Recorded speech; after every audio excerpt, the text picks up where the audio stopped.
Hey, I'm Kristen Shaw, and I'm here with James Hammond from Airport Seating Alliance. And we're going to talk a little bit about airport seating first, because I want to hear what you've been up to and what's new in the world of airport seating. What's new from our perspective is we have new products for the standard beam seating that we're sitting on today. Seating with a lot of features and options. Features and options include the power.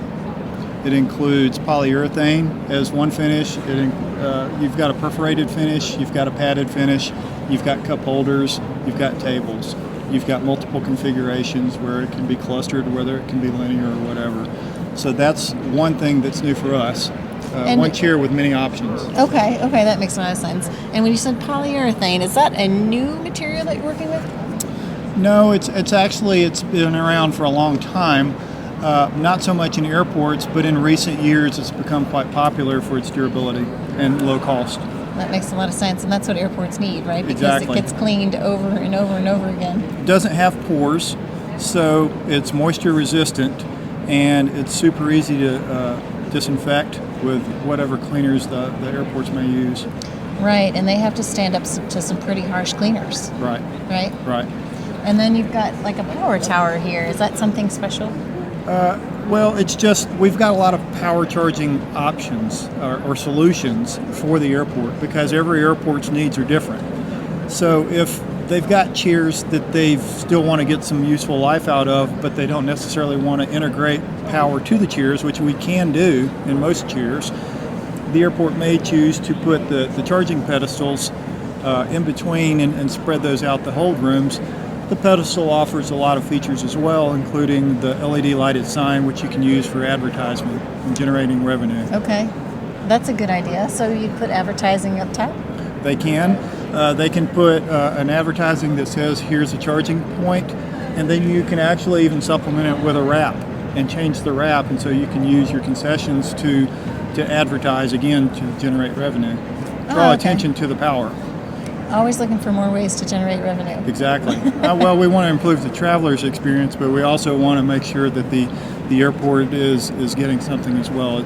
It can actually pay for itself.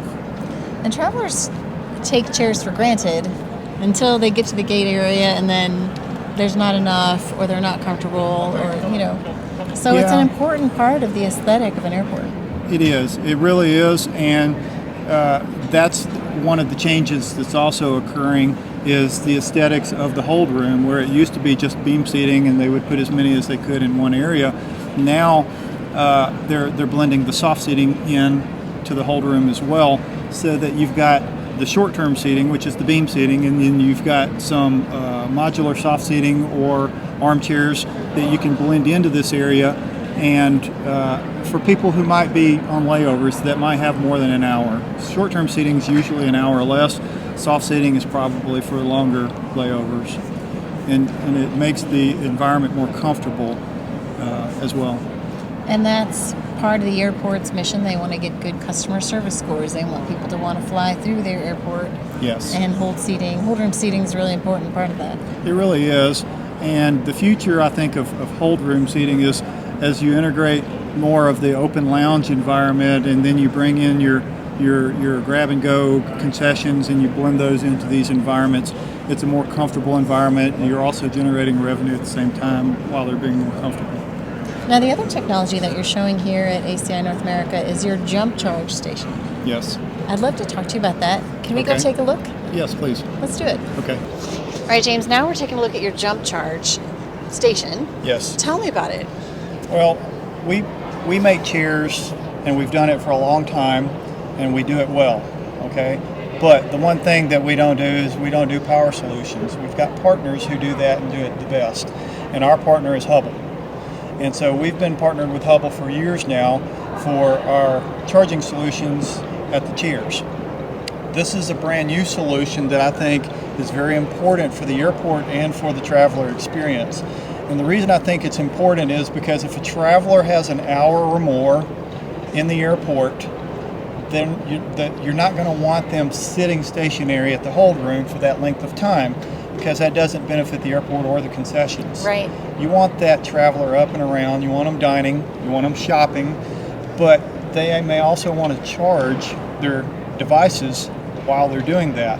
And you can have the best of both with Jump Charge, because Jump Charge is a kiosk that the airport can implement throughout the airport for battery rental or battery purchase.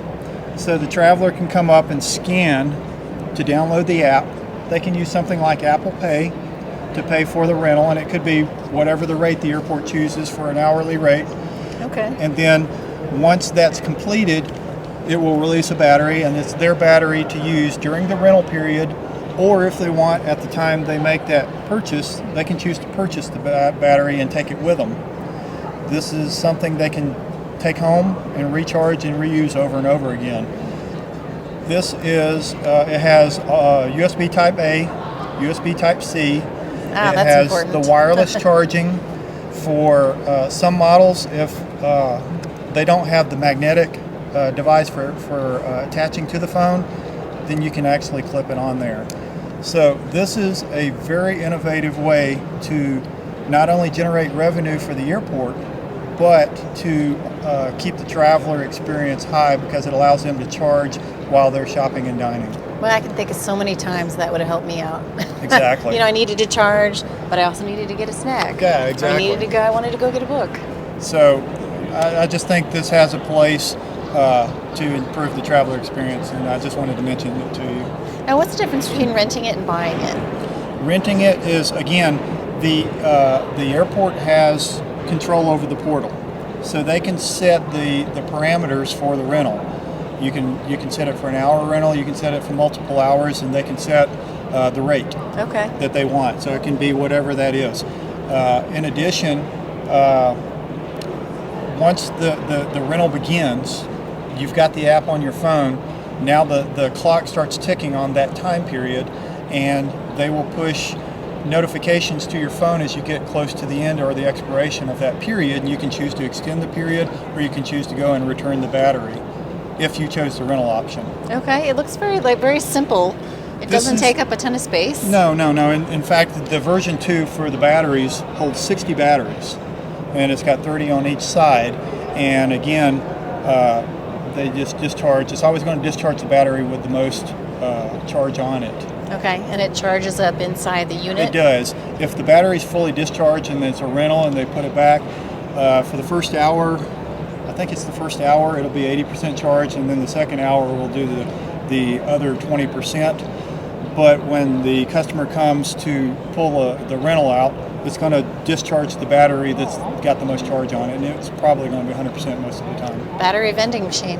Exactly. What's not to like? No. Thank you. All right, thanks for the explanation. Well, thank you so much.